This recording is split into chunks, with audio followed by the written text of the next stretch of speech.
I can't describe it, but I felt like some part of Molly was still here.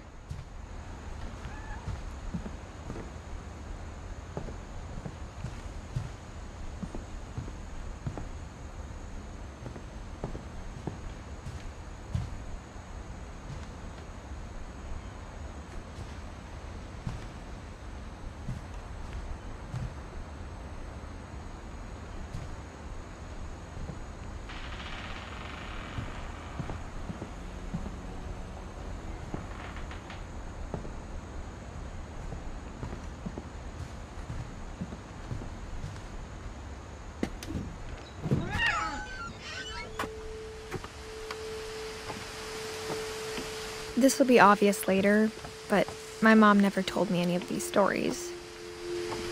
Edie would have, but Mom didn't like bringing up the past. Though, when we adopted a stray kitten, she was the one who named it Molly.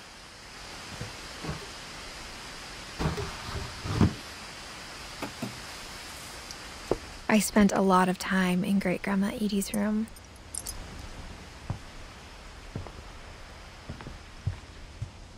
Her room was like a museum.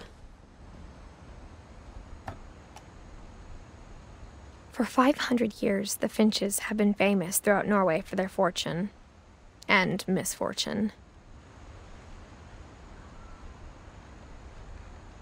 Odin Finch buries the latest victims of the family curse, his wife Ingeborg and their newborn son, Johan. On January 7th, 1937, he set sail with his family and his house, hoping to leave the curse behind. But 40-foot waves off the coast of Washington send the house and Odin to the bottom of the sea. Odin's daughter Edie, with husband Sven and baby Molly, step ashore on their new home, Orcas Island. Odin Finch is the first to be buried in the new family cemetery. His daughter Edie is already dreaming of a new Finch house.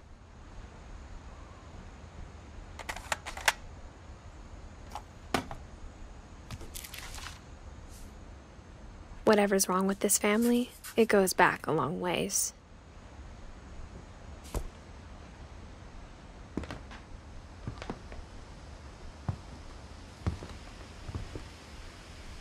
Louis died a week before we left, but Edie had already started to memorialize him.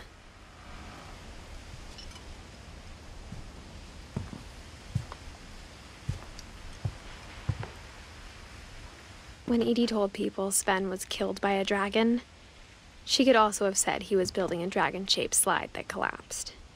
She could have, but she didn't.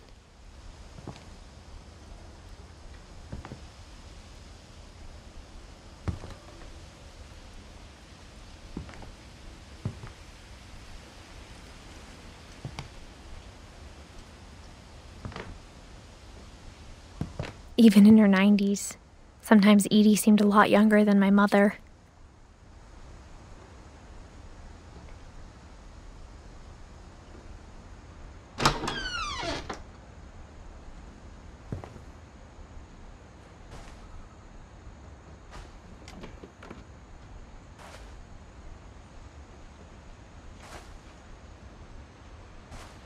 The only trace Grandpa Sam's first wife, Kay, left on the house was the pink bathroom. It was a pretty big trace.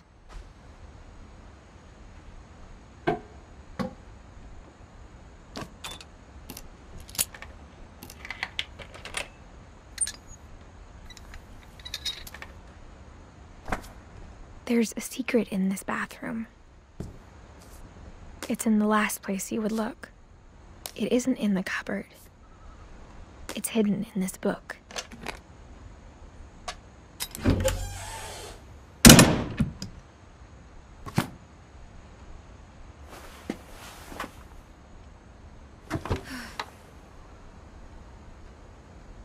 Sven gave Sam an old camera he'd refurbished. He never put it down.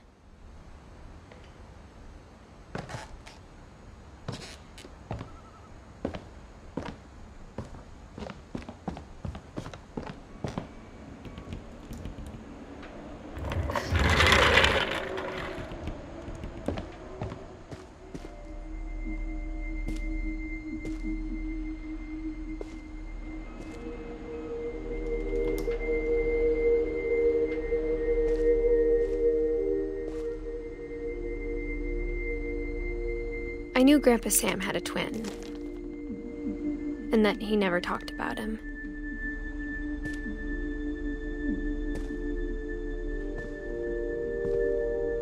I guess my grandpa didn't like history any more than my mom did.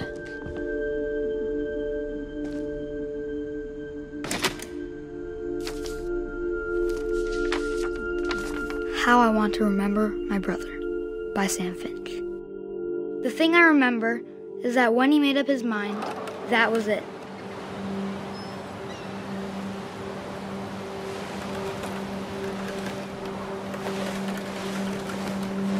My brother said he'd die before he ate another mushroom, and he did. At Barbara's funeral, we swore we'd never be afraid again, and he wasn't. I think Calvin always wanted to fly. Sam! Calvin! Dinner's ready! Coming! But that day, he finally made up his mind to do it. I told him going around was impossible. Maybe if I hadn't said that. Calvin! I'm not gonna tell you again! Maybe if the wind hadn't picked up. Then maybe he'd still be here. But I doubt it. I think he'd already made up his mind. That's what I want to remember about my brother.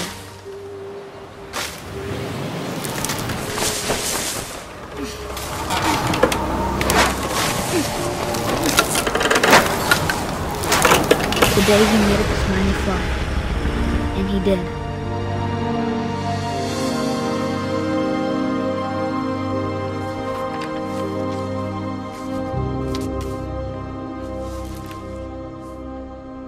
Calvin's story felt strangely familiar.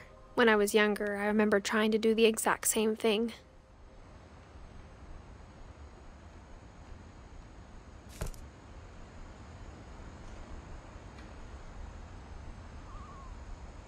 After the funeral, Edie roped off Calvin's half of the room.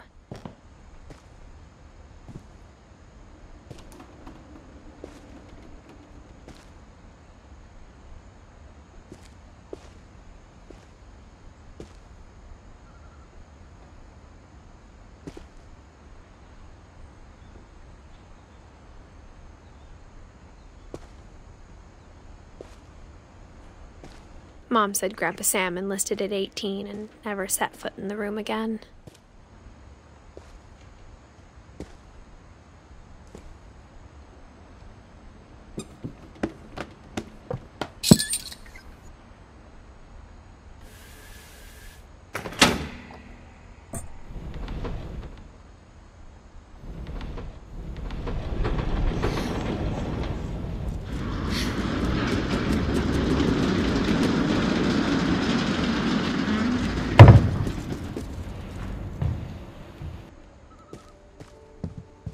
The passages were a pretty tight fit. They'd obviously been built for smaller hands and bellies.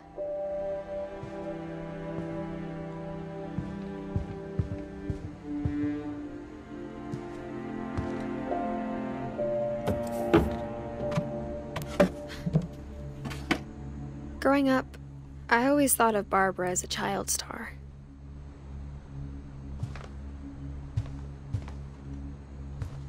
I never thought about how hard it must have been for her afterwards.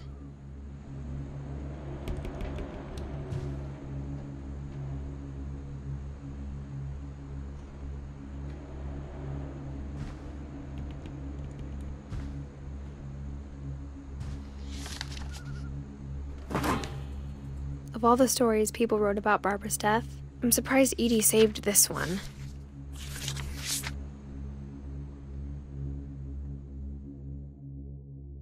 Old Jack here with another ghastly tale inspired by America's most unfortunate family. I'm calling it The Surprise Ending of Barbara Finch. As a child star, Barbara was famous for her scream. Now at 16, she was all washed up, a has-been.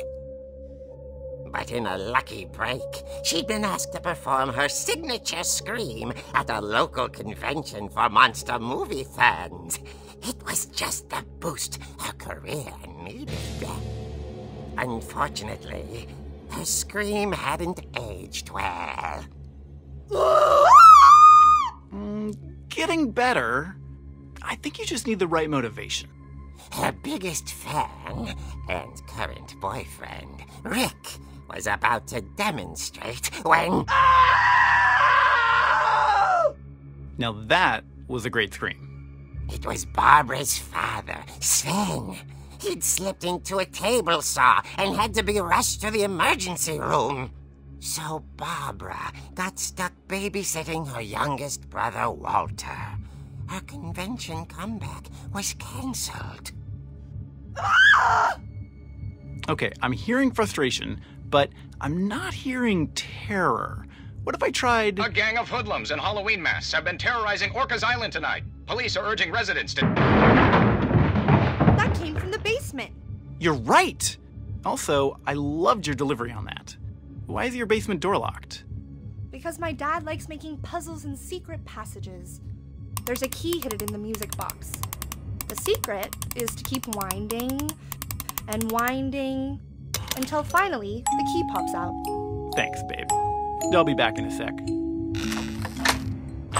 20 minutes later, Rick hadn't returned. So Barbara went to look for him, right on cue.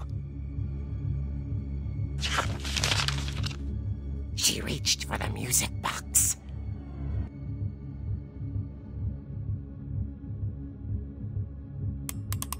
And as she wound the key, she listened for Rick, but the house was silent.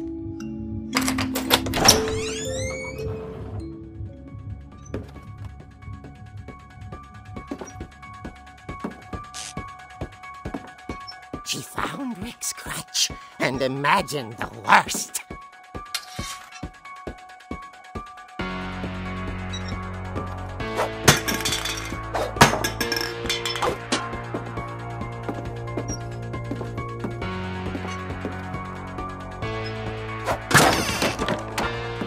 The gang's leader is the infamous Hookman killer, Dr. Carl Hamill, who impaled and then ate his family 10 years ago tonight.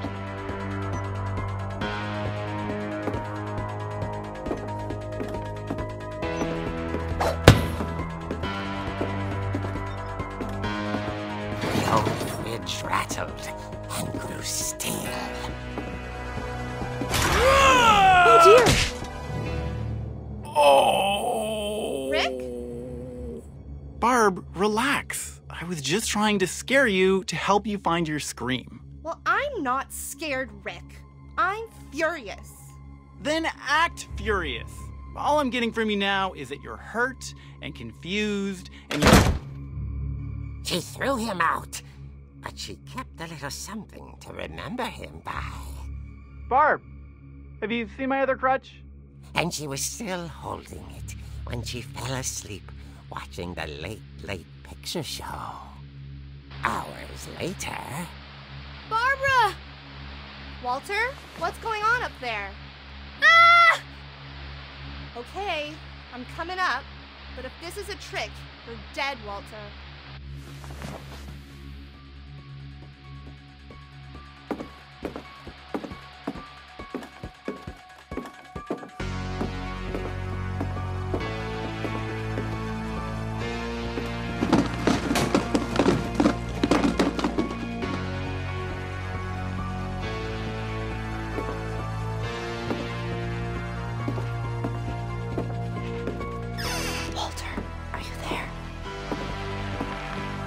Walter had vanished, but his bedside radio was still on. Orcas Island police describe the man as 6 feet tall, with a steel hook for a hand. Residents are urged to lock all doors and windows and notify the police of any suspicious activity. Barbara turned, saw the hook man, and was speechless. He was quite smashing. And here he was. He couldn't get enough of Barbara. Okay, Barbara, there's gotta be another way out of here.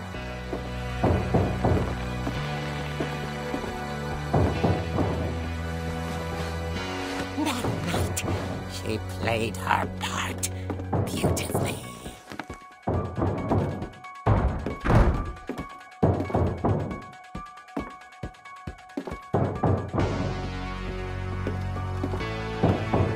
Molly's door hadn't been opened in years. The hinges groaned.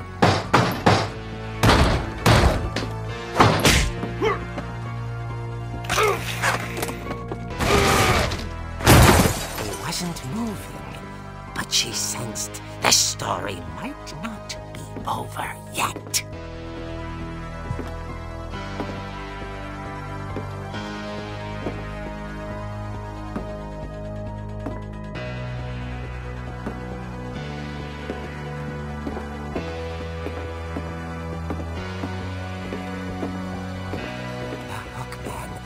Vanished. She listened for his breathing, but all she heard was...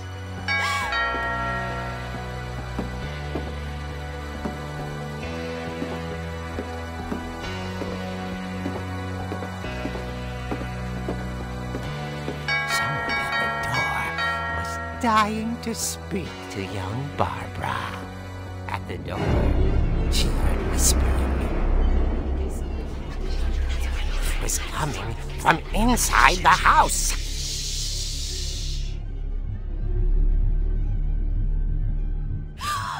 Oh dear. Surprise! Bravo, Barbara! You were wonderful! The monsters had come to surprise her. For Barbara, it was a dream come true. Then she saw what kind of monsters they were, and she realized what was about to happen. She was going to be famous. And with her final breath, Barbara Finch gave the performance of her life.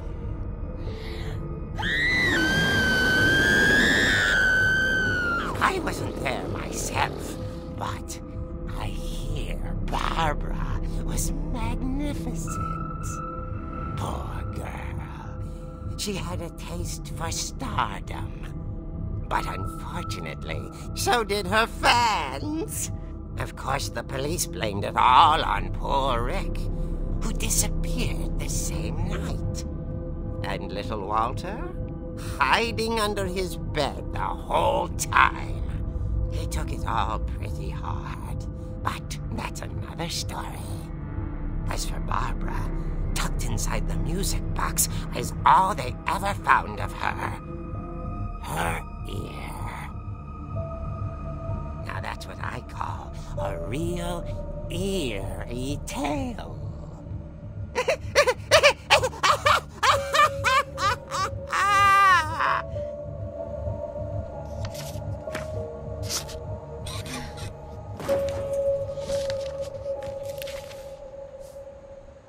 Edie told me all Barbara wanted was to be remembered, as absurd as that comic was. Maybe what Edie saw was a happy ending.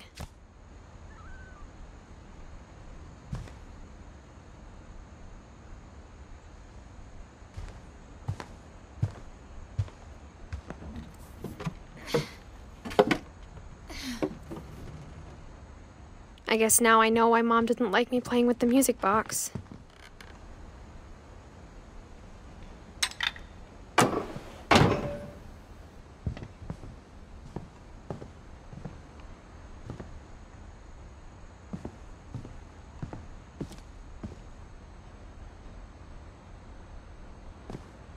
Mom must have locked the third floor stairs on the night we left.